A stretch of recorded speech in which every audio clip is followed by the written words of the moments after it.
7 number কুরবানির শিক্ষা হচ্ছে নিজের সম্পদের মাঝে গরিবের হক রয়েছে। নিজের সম্পদের মধ্যে গরিবের হক রয়েছে, এই বিষয়টা পবিত্র কোরআনুল কারীমের সূরাতুজ যারিয়াতের 27 নম্বর আয়াতের মধ্যে রয়েছে, ওয়াফি আমওয়ালিহিম হাক্কুল লিসাইলি ওয়াল মাহরুম।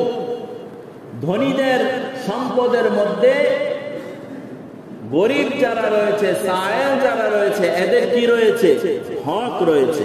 সুতরাং এই হকের ক্ষেত্রে যেন আমরা সতর্ক থাকি, কেননা ওয়াফি আমওয়ালিহিম হাক্কুল লিসাইলি ওয়াল মাহরুম, এটা সূরাতুজ যারিয়াত 19 নম্বর আয়াত।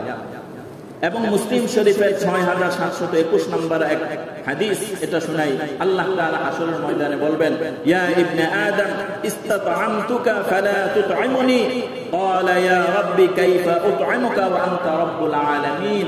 কিয়ামতের ময়দানে আল্লাহ বান্দাকে বলবেন, হে আমার বান্দা, আমি তো ক্ষুধার্ত ছিলাম, তুমি আমাকে খাওয়াও নাই। বান্দা বলবে, কাইফা উতঈমুকা, কিভাবে আপনাকে খাওয়াবো? ওয়া আনতা রাব্বুল আলামিন, আপনি তো পালনকর্তা, সৃষ্টিকর্তা, আপনি সবাইকে খাওয়ান, তো আপনাকে কিভাবে খাওয়াবো?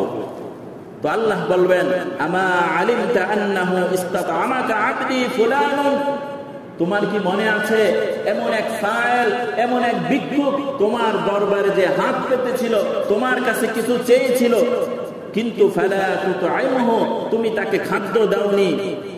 তখন ওই ব্যক্তির মনে হয়ে যাবে, হ্যাঁ, এমন একজন ব্যক্তি আমার কাছে চেয়েছিল, আমি তাকে আমার দরজা থেকে ফিরিয়ে দিয়েছি, তাকে আমি সহযোগিতা করি নাই। আল্লাহ বলবেন, আমা আলিমতা আন্নাকা লাউ তাতআমাহু লা ওয়াজাদতু যালিকা আন্নি, যদি সেদিন তুমি তাকে সহযোগিতা করতা, যদি সেদিন তোমাকে ওই ব্যক্তিকে খাদ্য প্রদান করতা, আজকে মহান প্রভুর পক্ষ থেকে সেই প্রতিদান পাওয়া যায়। সুবহানাল্লাহ। এই হাদিস একটু বড় আছে, এই হাদিসের উপরের অংশ আছে যে আল্লাহ বলবেন, আমি অসুস্থ ছিলাম, তুমি আমাকে সেবা শুশ্রূষা করো নাই। তখন ওই ব্যক্তি বলবে, কাইফা, যে কিভাবে আপনার সেবা যত্ন করবো, আপনি তো সুস্থতা দান করেন। তো আল্লাহ বলবেন যে তোমার প্রতিবেশী অসুস্থ ছিল, তোমার বন্ধু বান্ধব অসুস্থ ছিল, তুমি তার খোঁজ খবর নেও নাই। যদি তার খোঁজ খবর নিতা, তাহলে আজকে তার প্রতিদান পাওয়া যায়। এই হাদিসের শেষের অংশ রয়েছে যে একজন পিপাসার্ত ব্যক্তি তোমার কাছে পানি চেয়েছে, কিন্তু তুমি সেদিন পানি দাও নাই। আল্লাহ বলবেন, আমি পিপাসার্ত ছিলাম, আমি তোমার কাছে পানি চেয়েছি, তুমি পানি দাও নাই। তখন আল্লাহ ওই বান্দা বলবে, আল্লাহ, আপনি কিভাবে পিপাসার্ত হন? আপনি তো আসমান জমিনের মালিক, আপনি তো সবাইকে পানি পান করান। তো আল্লাহ তাআলা বলবেন, তোমার প্রতিবেশী পিপাসার্ত ছিল, অমুক ব্যক্তি পিপাসার্ত ছিল, যদি তাকে পিপাসা নিবারণ করতা, আজকে কিয়ামতের ময়দানের প্রতিদান তুমি আমার কাছে। সুবহানাল্লাহ। এ কারণে দেওয়ার মন মানসিকতা এটা অনেক বড় রাখা। কুরবানি আমরা যারা দিয়েছি, এরা কি আমরা শুধু নিজেরা খাইছি না অন্যদেরকে দিছি কিনা? আমরা তো একা খাই নাই। আমার তো মনে হয় না যে এমন একজন কোরবানি দাতা পাওয়া যাবে যে এক টুকরো দেয় না। আমার বিশ্বাস সবার প্রতি ভালো যে সবাই দিয়েছে।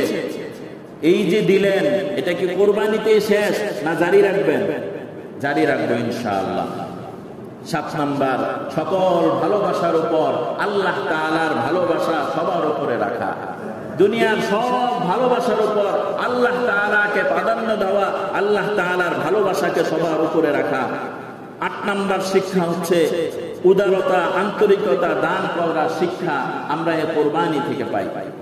অবাক করা কাণ্ড, যেমন ধরেন কোরবানির সময়, কোরবানি ছাড়া 1 কেজি গরুর গোশতের দাম কত আনুমানিক বলেন তো? কত? 700, 750। 2 কেজির দাম কত? দেখেন, 1500 টাকা। আপনি কিন্তু এক আত্মীয়র বাসায় 5 কেজি গোশত পাঠাইছেন, 2 কেজি গোশত পাঠাইছেন।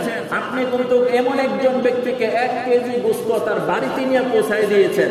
সে কি আপনাকে 1 টাকাও দিছে? 1 টাকাও দেয় নাই, কিন্তু 750 টাকা আপনার তার বাড়িতে পৌঁছায় দিয়েছেন, সে আপনার কাছে চাই নাই। এই যে দেওয়ার মন মানসিকতা, সারা বছর কি আমাদের সেই সুযোগ হয়? বলেন না ভাই, সে সুযোগ হয় না। তো কোরবানি থেকে এই শিক্ষা যে উদারতা, দিলটাকে অনেক বড় রাখা, দেওয়ার মন মানসিকতা অনেক বড় রাখা। আমি আলোচনার শুরুতে বলেছি, টাকা থাকলেই দেওয়ার মন মানসিকতা হয় না।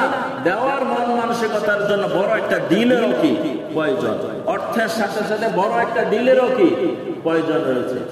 আল্লাহ তাআলা আমাদেরকে উদারতা, আন্তরিকতা ও দান করার তৌফিক দান করেন।